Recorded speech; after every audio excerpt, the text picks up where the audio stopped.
जैसे ही रिजल्ट निकला, आपने जब मुद्दे रेज किए थे, हम लोगों ने ट्रांसपेरेंटली आपके सामने शॉर्टलिस्टिंग का प्रोसेस कंप्लीट रखा था। फिर भी आपके मन में संशय है, मैं मानता हूं कि आपके मन में संशय है, इसको मैं समझ भी सकता हूं। मैं भी इसी तरह की एक प्रणाली से गुजरा हुआ हूं, समझ सकता हूं इसको मैं। इसलिए एकदम सीरियसली आपके सारे पॉइंट्स को लेंगे। मेरा निवेदन है कि कोई भी छात्र कानून को हाथ में न ले, और जो कमिटी बनाई है और हर एक आरआरबी के चेयरमैन को बोला गया है कि आप जहां पर भी जो भी अपने कंसर्न्स आपके सामने फॉर्मली इनफॉर्मली रखना चाहे, आप उनकी बात सुनिए और उसको सारे कंसर्न्स को कंपाइल करिए, कंपाइल करके कमेटी के पास भेजें। और कमेटी आपके साथ डायरेक्टली भी कांटेक्ट कर रही है। एक ईमेल एड्रेस ऑलरेडी आपके सामने पब्लिसाइज किया गया है। इसके अलावा कमेटी फिजिकली भी देश के कई जगह में जाके आप लोगों से मिलेंगी। तो मेरा निवेदन है सबसे पहले कि आप इसको मुद्दे को, इस बात को सीरियसली लें, और रेलवे आपकी खुद की संपत्ति है, इसको सुरक्षित रखें और कानून को हाथ में न लें। सर, ये मतलब अभी कमेटी बनाने की बात हो रही है, लेकिन पॉलिटिकल रिएक्शंस आ रहे हैं। राहुल गांधी, प्रियंका गांधी, अखिलेश यादव और सब ये कह रहे हैं कि जिन छात्रों को अरेस्ट किया गया है उनकी रिहाई करें और जल्द से जल्द इस मामले को सॉर्ट आउट किया जाए। इसमें कोई पॉलिटिकल मुद्दा नहीं है। देखिए, ये एग्जाम बहुत ही केयरफुली किया गया है। 35,000 वैकेंसीज, 1.25 करोड़ एप्लीकेंट्स, एकदम सिस्टमेटिकली, बहुत ही ट्रांसपेरेंटली एग्जाम किया गया। कहीं पर किसी भी जगह एग्जाम से रिलेटेड कोई पॉइंट नहीं आया। और अब जो पॉइंट आया वो है केवल शॉर्टलिस्ट कितने लोगों को किया जाए, वो मुद्दा है। अब उस मुद्दे में अगर हम तथ्य देखें तो 35,281 वैकेंसीज की जगह 7,04,46 कैंडिडेट्स को शॉर्टलिस्ट किया गया है। और स्वाभाविक है कि किसी भी कैंडिडेट को कानूनन हम रोक नहीं सकते कि एक से ज्यादा कैटेगरी में अप्लाई करें। तो नेचुरली जो स्टूडेंट्स का पॉइंट है कि आप यूनिक लीजिए, अगर यूनिक लेते तो ये संख्या एक्चुअल में कैटेगरी वाइज देखें तो ये संख्या 20 गुने से ज्यादा जाएगी। तो नोटिस में, एग्जाम की प्रक्रिया में, एग्जाम का जो नोटिस होता है वो बहुत सैंक्टिटी रखता है। एग्जाम की प्रक्रिया में अगर नोटिस में जो लिखा हुआ है उसके अगर बाहर जाए तो वो गलत होता है एक तरीके से। इसलिए अब इसको कैसे सॉल्व करना है उसका भी कोई ना कोई तरीका ऑलरेडी सोचा जा रहा है। किसी न किसी तरीके से सोचेंगे कि नोटिस, एग्जाम की सैंक्टिटी भी खत्म न हो और स्टूडेंट्स का जो ग्रीवेंस है वो भी सॉल्व हो, और जो लोग शॉर्टलिस्ट हो गए हैं उनके अगेंस्ट उनको भी कोई दिक्कत न हो। इस तरह का कोई एक बैलेंस करके निकालना पड़ेगा। सर, एक सवाल कुछ छात्रों की तरफ से मैं पूछना चाहूंगा। कई छात्र हमें लगातार सोशल मीडिया पर लिख के सवाल पूछ रहे हैं, अगर आपकी अनुमति हो तो। उनमें ये कहा जा रहा है कि ग्रुप डी यानी लेवल 1 के पदों में सीबीटी क्यों लागू किया गया है, जबकि उसमें पेट और डीवी है। फिर सीबीटी ग्रुप क्यों है? दूसरा सवाल, आप एक साथ चाहे इसका जवाब दे सकते हैं, कि 2019 में आई नियुक्ति का पहला पेपर 2022 तक नहीं हुआ है, क्या 2024 तक होगा? जब एनटीपीसी में 20 गुना रिजल्ट कहा गया है तो 11 गुना क्यों दिया गया? एक ही विद्यार्थी का रिजल्ट 5 पोस्ट के लिए क्यों भरा गया? और तीसरा और आखिरी सवाल, 12वीं के पद के लिए 12वीं के बच्चों के साथ ग्रेजुएशन के बच्चों को बिठाया गया, क्या दोनों का स्तर समान है? नॉर्मलाइजेशन में 15-20 नंबर किस प्रक्रिया के तहत बढ़ाया घटाया जाता है? अगर आप छात्रों के सवाल जवाब दें सर, शायद उन्हें फायदा हो। आपने सारे प्रश्न पूछे, सारे महत्वपूर्ण प्रश्न हैं। मैं इन सारे प्रश्नों को एक एक करके लेता हूं। सबसे पहले, लेवल 1 में 2 स्टेज एग्जाम क्यों? 1,25,00,000 के आसपास स्टूडेंट्स ने अप्लाई किया है। इतनी बड़ी संख्या में देश भर में अगर रिक्रूटमेंट करना है तो आपको एक लेवल के एग्जाम से, सिंगल एग्जाम से करना बहुत मुश्किल है। फिर भी हम इसको री एग्जामिन करेंगे। इतनी बड़ी संख्या में 1,25,00,000 कैंडिडेट्स अगर हो तो कैसे उनको एक साथ सेम तरीके से, same level of hardness of question की, ये सब करना अति डिफिकल्ट है। आप सब इस प्रक्रिया से गुजर चुके हो, आप भी समझते होंगे। इसलिए इसके दो, एक प्रीलिम एग्जाम और उसके बाद में एक कंप्यूटर बेस्ड टेस्ट 2 इस तरह से करके किया गया। वो नोटिस में लिखा गया था कि अगर जरूरत पड़ी, अगर परिस्थिति हुई तो उसके 2 लेवल किए जाएंगे। पहला ये। दूसरा आपका प्रश्न कि 10+2 में ग्रेजुएट्स को कैसे अलाउ करें। देखिए, किसी भी एग्जाम में मिनिमम क्वालिफिकेशन का स्टैंडर्ड होता है, मैक्सिमम क्वालिफिकेशन का नहीं होता है कभी भी। ये कानूनन कॉन्स्टिट्यूशनल व्यवस्था में हम लोग काम कर रहे हैं। कॉन्स्टिट्यूशनल व्यवस्था के हिसाब से हम मिनिमम प्रिस्क्राइब कर सकते हैं, मैक्सिमम प्रिस्क्राइब नहीं कर सकते। तो 10+2 के लिए जो क्वालिफिकेशन वाला स्केल है, उसमें अगर ग्रेजुएट बैठे हैं तो उसको रोकने का हमें कोई अधिकार नहीं है, किसी को कोई अधिकार नहीं है। अगर कोई नया इसके बारे में कोई नया न्यायपालिका की तरफ से कोई चीज आती तो अलग बात है, लेकिन हमारे पास कोई अधिकार नहीं है इसका। दूसरा विषय था ये। तीसरा विषय आपने रखा समय का।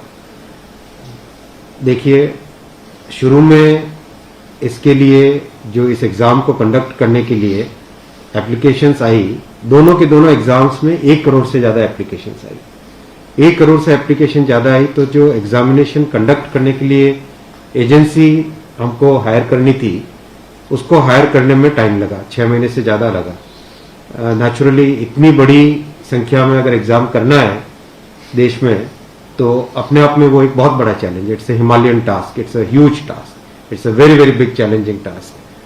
तो एजेंसी को सेलेक्ट किया गया, सेलेक्ट करते करते कोरोना आ गया। कोरोना के फेज में देरी हुई, लेकिन फिर भी डिस्पाइट कोरोना तुरंत दिसंबर 2020 में एग्जाम की प्रोसेस चालू हुई। एग्जाम की प्रोसेस चालू हुई और despite second wave of corona फिर भी एग्जाम किया गया with all the precautions, all the safety things करके इसको लाए। जो दूसरा वाला ग्रुप बी का एग्जाम है उसमें कैट में चले गए थे बच्चे, क्योंकि करीब 5 लाख के आसपास एप्लीकेशंस ऐसी थी जिसमें फोटोग्राफ प्रॉपरली मैच नहीं हो रहा था। तो नेचुरली अगर एप्लीकेशन में फोटोग्राफ मैच नहीं हो तो उसको आप एग्जाम में कैसे लोगे, तो वो विषय आया था। तो उस विषय के कारण लोग कैट में गए थे। एडमिनिस्ट्रेटिव ट्रिब्यूनल ने जैसे ही उसका समाधान किया, फैसला किया, उसके फैसले के तुरंत बाद में हम लोगों ने एग्जाम के प्रोसेस को आगे किया, कोई उसमें देरी नहीं की। और हमारा देखिए, हमारी सरकार, प्रधानमंत्री श्री नरेंद्र मोदी जी का इंटेंट हमेशा है कि मैक्सिमाइज करना है रोजगार को। इसीलिए आप देखिए इतनी बड़ी संख्या में, यानी रेलवे में 1,40,000 टोटल, 1,05,000 ग्रुप डी की कैटेगरी में, लेवल 1 की कैटेगरी में, और लेवल 2 से लेवल 6 की कैटेगरी में 35,000 कैंडिडेट्स वैकेंसीज। 1,40,000 की वैकेंसीज लाना कोई छोटी बात नहीं है, बहुत बड़ी बात है। फिर आपको आपका चौथा पॉइंट आप देखिए, ज्यादा से ज्यादा कैंडिडेट्स को फर्स्ट स्टेज से सेकंड स्टेज में जाने का मौका मिले, इसके लिए 2015 तक हमेशा प्रिलिमिनरी एग्जाम जो होता था, फर्स्ट स्टेज होता था, उससे 10 गुना लिए जाते थे, केवल 10 गुना लिए जाते थे। 2015 के बाद में पहले ही संख्या बढ़ा के 15 गुना कर दी गई, जिससे कि ज्यादा से ज्यादा कैंडिडेट्स को मेन एग्जाम के लिए जाने का मौका मिले। और 2019 में इस संख्या को 20 गुना किया गया, ताकि ज्यादा से ज्यादा लोगों को अवसर मिले, ज्यादा से ज्यादा लोग, क्योंकि फर्स्ट स्टेज जो प्रिलिमिनरी एग्जाम इतना बड़ा नंबर है कि उस नंबर में हो सकता है कुछ बाय चांस उस दिन तबीयत ठीक नहीं हो, कोई दूसरा कारण हो, समय पे पहुंच नहीं पाए, कोई भी कारण से मिस कर गया, तो मैक्सिमम लोगों को हमें चांस देने का इंटेंट है। इसी इंटेंट के कारण 20 गुना किया गया। जो 10 गुना था 2015 से पहले, उसको 20 गुना किया गया 2019 में। तो ये प्रो स्टूडेंट्स, प्रो कैंडिडेट्स वाली अप्रोच है हमारी, और हमारे इंटेंट एकदम नेक नियति से काम कर रहे हैं, सच्चाई से काम कर रहे हैं। देखिए, कोई भी कहीं भी एक भी जगह से कहीं कोई पेपर लीक होने की बात नहीं है, कहीं पे कोई एग्जाम के मैनिपुलेशन की बात नहीं है। जो आज सिर्फ मुद्दा है, मुद्दा सिर्फ इतना है कि शॉर्टलिस्ट कैंडिडेट्स कितने किए जाए, यही मुद्दा है। इस मुद्दे को सॉल्व करेंगे, इसको भी हम बहुत सेंसिटिवली सॉल्व करेंगे। हमारे लिए छात्र हमारे साथी हैं, हमारे भाई हैं, हमारी ही बहनें जो एग्जाम दे रहे हैं, तो हमारे लिए बहुत इंपॉर्टेंट है, हम इसको बहुत सेंसिटिवली। सर, एक तस्वीर और दिखाई पड़ी, बच्चों पर लाठीचार्ज। कल रात को आपने देखा, अगर तस्वीरें दिखाई हो हॉस्टल में, मैं आपको इतना बताना चाहूंगा कि जो लोग किसी भी अपनी खुद की संपत्ति को अगर जलाते हैं, खुद की संपत्ति पे अगर अटैक करते हैं, उसको डिस्ट्रॉय करने की कोशिश करते हैं, तो उसमें जो प्रक्रिया पुलिस की होती है वो होनी अगर हुई है, मेरी बात आप इसमें स्पष्ट रखिए कि मैं छात्रों को कह रहा हूं कि आपकी संपत्ति है, आप अपनी संपत्ति को जलाने के लिए क्यों बाहर निकले। और हम आपकी बात को शुरू से सुन रहे हैं। जिस दिन आपने पहले ये पॉइंट रखा उसी दिन हमने तुरंत इसका, जैसे ही दूसरे दिन ही मेरे नजर में आ गई थी बात ये, और दूसरे दिन मैंने तुरंत सारा ये टेबल मंगवाया कि आप मुझे एग्जैक्ट बताओ हर एक लेवल पे क्या वैकेंसी है, और हर एक लेवल पे एग्जैक्ट, जैसे लेवल 2 पे 5663, उसकी जगह 1,13,000, कितने गुने? 20 गुने। लेवल 3 पे 4,940, उसके अगेंस्ट कितने शॉर्टलिस्टेड? 98,833, 20 गुने। तो जो नोटिस के अंदर प्रक्रिया एग्जैक्टली उसके हिसाब से किया, हर एक पे level 2, level 3, level 4, level 5, level 6, हर एक पे एग्जैक्टली 20 टाइम्स किया गया। इश्यू वो नहीं, इश्यू डुप्लीकेट नहीं, इश्यू यूनिक वाली बात आ गई। अब वो मुद्दा उनका है, क्योंकि इसलिए मुद्दा आ रहा है कि जिन लोगों ने तैयारी कर ली है उनको लगता है कि हमें एक बार और चांस मिल जाए, इसीलिए हम इसको बहुत सेंसिटिवली हैंडल कर रहे हैं। दीपक आप बोलिए। कि आपने जैसे कहा कि 1.4 लाख वैकेंसी के लिए वर्ल्ड लार्जेस्ट कहा गया था। As of now how many recruitment has happened, by when all this things will be done, because it was announced. यही तो रिक्रूटमेंट चल रहा है। देखो इतना मैसिव, मैं आपको पूछूं कि वर्ल्ड का सबसे बड़ा एग्जाम कौन सा है? वर्ल्ड का अगर या इंडिया का भी अगर बड़े एग्जाम्स देखें तो बड़े एग्जाम्स में जेई बहुत बड़ा एग्जाम होता है, सिविल सर्विसेज बहुत बड़ा एग्जाम होता है, स्टाफ सिलेक्शन कमीशन का बहुत बड़ा एग्जाम। इन सब एग्जाम्स में एप्लीकेशंस की संख्या होती है 5 से 7 लाख, 8 लाख, 10 लाख। यहाँ 1 करोड़ एप्लीकेशंस है। आप ये तो देखिए ना कि कठिन कितना है। 1 करोड़ एप्लीकेशन, 1.25 करोड़ एप्लीकेशन, 1 करोड़ 25 लाख, 1 करोड़ 35 लाख, उसमें समय लगता है। But this is something government was aware in a country where there is so much of unemployment and there will be vacancy like this. तो इसीलिए तो टाइम तो इतना लगेगा ही। अगर आपको इस एग्जाम को ढंग से करना है इतना टाइम लगेगा, चाहे कोई करे। सर कल कमेटी की बात हो गई थी और उसके बाद भी आज देखा कि गया से आचरण की तस्वीरें आ रही हैं। क्या ये कन्वे नहीं हो पा रहा है? कहाँ पर ये लैक ऑफ कम्युनिकेशन आपको लग रहा है, या मैटर पॉलिटिसाइज हो चुका है? नहीं, कुछ लोग इसका गलत फायदा उठा रहे हैं, और मैं उनसे भी निवेदन करूंगा कि छात्रों को भ्रमित न करें, कोई गलत इसका उपयोग न करें। ये छात्रों का मामला है, ये देश का मामला है, इसको हमें सेंसिटिवली हैंडल करना चाहिए और इसमें हर तरीके से संवेदनशीलता के साथ इस मामले को लेना चाहिए। सर कुछ छात्रों को ऊपर FIR भी दर्ज हुई है, कुछ पुलिस से स्टडी भी अभी के समय में है, ऐसी खबरें आ रही हैं। आप खबरों की जांच करिए। देखो जो पुलिस की प्रक्रिया है वो अलग चीज है। मैं अभी मुद्दा है जो उस मुद्दे को कैसे सॉल्व करें उस पर सोचना चाहिए, हमें फॉरवर्ड लुकिंग होना पड़ेगा। आप बोलिए प्लीज।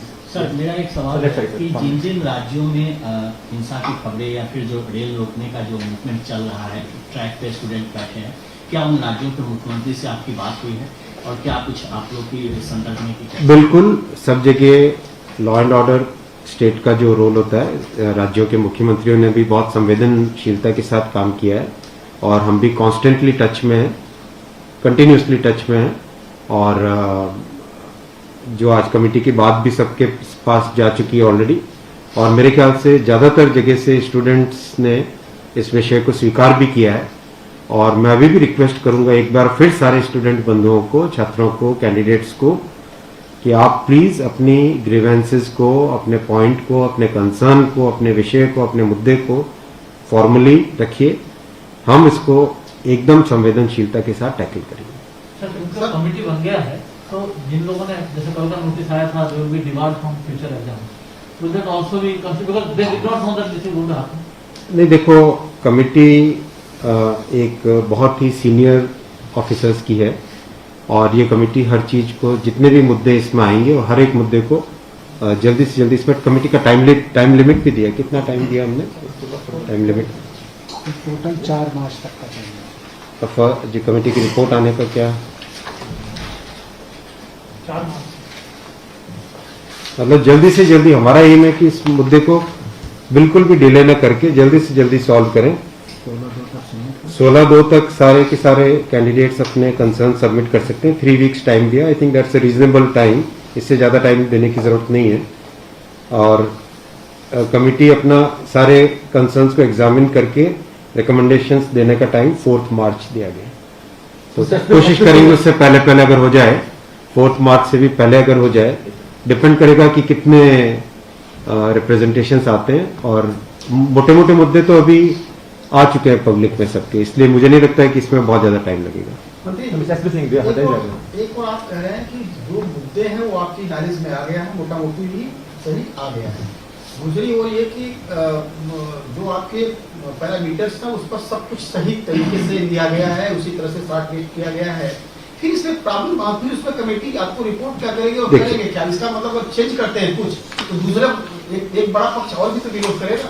हाँ, ये इसीलिए तो मैं आपको देखो बताऊं ना, एग्जैक्ट किसी भी लेवल पे नोटिस में जो लिखा था कि 20 गुना कैंडिडेट लेंगे, अगर आपके सामने टेबल रखा हुआ है, 5,663 की जगह 1,13,000 यानी 20 गुना, 4,940 के लेवल 3 में 98,833 20 गुना, 161 के अगेंस्ट 3223 20 गुना, 17,393 347 3,47,676 20 गुना, 7,124 वैकेंसीज के अगेंस्ट 1,42,413 20 गुना, एग्जैक्ट 20 गुना है हर एक लेवल का। अब स्टूडेंट्स क्या कह रहे हैं कि जिन कैंडिडेट्स ने एक से ज्यादा लेवल में क्वालिफाई कर दिया है, राइट, उसके कारण सपोज मान लीजिए लेवल 3 में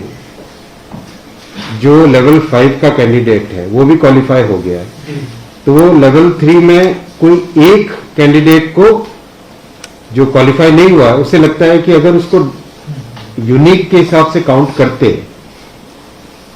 तो शायद उसको भी एक मौका मिल जाता मेन एग्जाम देने का। बराबर है, ये मुद्दा ही है। अब जो नोटिस इनवाइटिंग एग्जाम है, एग्जाम का जो नोटिफिकेशन होता है उसकी एक सैंक्टिटी है, वो कोर्ट का मैटर है, वो लीगल मैटर हो जाता है। एग्जैक्टली उसके हिसाब से किया गया एग्जाम को उसी हिसाब से कंडक्ट किया गया, उसी हिसाब से शॉर्टलिस्टिंग की गई। अब जब ये मुद्दा आया है तो इस मुद्दे को सॉल्व करने के लिए कोई ना कोई तो तरीका निकालना पड़ेगा, राइट। तो आपका जो प्रश्न है, आपका प्रश्न वैलिड है कि क्यों ऐसा। आपके सामने डेटा सामने रखे हुए हैं, डेटा आप सबके सामने है, बिल्कुल एग्जैक्ट डेटा है कोई, और ये डेटा हमने पहले दिन ही दे दिया था। जो टर्म कंडीशंस ऑलरेडी जब पब्लिसाइज किया जाता है, पूरी पोस्ट होती है, तो उसके लिए टर्म कंडीशंस ऑलरेडी पहले से घोषित होता है, तो उसके आधार पर ही ये सब कुछ किया गया होगा। हाँ बिल्कुल। फिर ये कमेटी या आपको कुछ रास्ता आप नहीं दिख रहा है क्या? ये जो कमेटी रिपोर्ट देगी क्या उसके अगेंस्ट देगी जो आपके टर्म कंडीशंस पहले वाले थे? बात वही है ना कि आपकी बात, फिर लोग कोर्ट जाएंगे। हाँ बात वही होगा जो नहीं, अपने को तरीका ऐसा सॉल्व करना पड़ेगा, कोई तो ऐसा तरीका निकालना पड़ेगा जिससे कि जो लोग शॉर्टलिस्ट हुए हैं उनका भी करियर इफेक्ट न हो, उनके प्रोस्पेक्ट्स भी कमजोर ना हो, और जो लोगों की ग्रीवेंस है उस ग्रीवेंस को तो एड्रेस करना पड़ेगा ना। छात्रों का मुद्दा है और लोगों ने अगर ग्रीवेंस रेज की है तो हमारी ड्यूटी है कि उसको हमें एड्रेस तो करना पड़ेगा ना। लेकिन आप देख रहे हैं आपके सामने ये टेबल है, एग्जैक्ट हर एक लेवल पे 20 टाइम्स है एग्जैक्ट। ये आप टेबल आप सब लोग देख लीजिए। और ये हमने जैसे ही शॉर्टलिस्टिंग हुई, कुछ लोगों ने मुद्दा उठाया, तुरंत मैंने आरआरबीज को क्लियर बोला था कि ये एग्जाम हमारी तरफ से एकदम ट्रांसपेरेंटली होना चाहिए और हर जगह एग्जैक्ट ये सब नंबर्स रखे गए।